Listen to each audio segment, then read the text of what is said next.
In this video, we just want to cover the next set of tests that we're doing in preparation for testing with the turborocket engine, the Mark 6 unit, here on a test stand. So in this test setup, what we want to do is we want to measure the pressure drop in the propellant feed lines as a function of supply pressure. And so the way we do that is we just have our system set up. Here you can see the fuel tank on the left-hand side, the right-hand side. This is the fuel tank, and then over here is the oxidizer tank.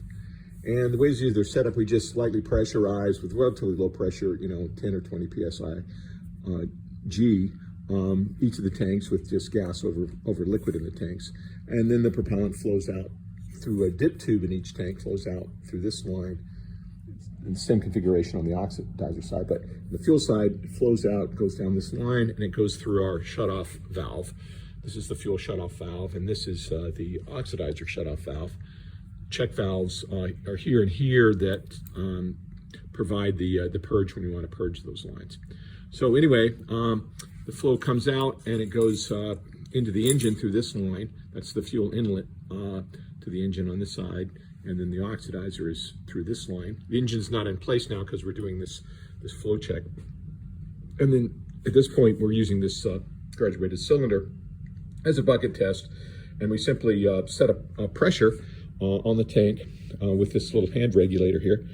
Just set some air pressure on that, and then flow water through the tank. It's filled with water, and so we, for a given set pressure that we set on this precision gauge, which measures absolute pressure, we can then just do a bucket test and measure the flow, the volumetric flow, as a function of time to calculate the volumetric and then the mass flow rate.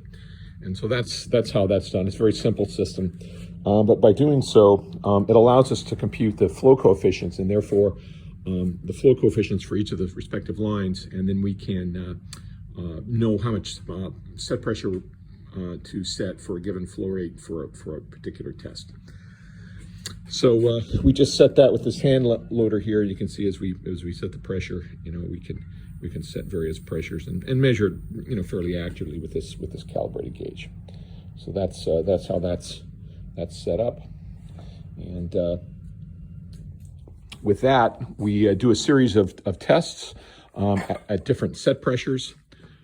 20 psi-G, 25, 30, 35, 40 psi-G supply pressure, and then we measure the respective flow rate at each of those pressure settings. Then once we have that data, the flow rate, or the flow for a given time, which gives us the flow rate, volumetric flow rate divided by the time is the volumetric flow rate as a function of supply pressure, then we can use that data to characterize that side of the propellant circuit. And so, you can see here in this little spreadsheet, we just write that data down, and then we can compute and show the flow rate as a function of supply pressure.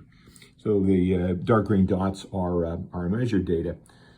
The light green dot is our necessary flow rate that we need for the system at the supply pressure computed for the turborocket Mark 6 engine. So that's what we're trying to shoot for.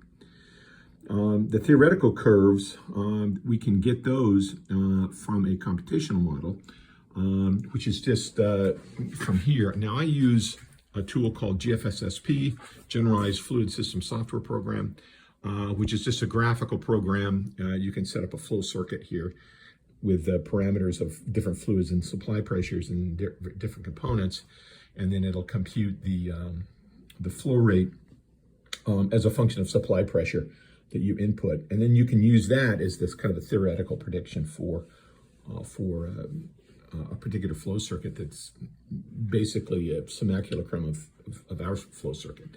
It's a great tool. NASA developed that here at Marshall Space Flight Center, GFSSP, Golf,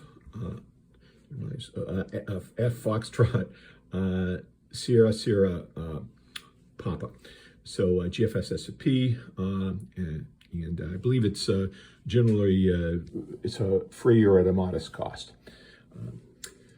So using that, we can then compute these theoretical curves here for different flow coefficients, C sub v's, and see which flow coefficient matches best the data. In this particular case, the light blue line is for a C sub v of 0.18. So that's the C sub v that represents our particular flow coefficient for our circuit.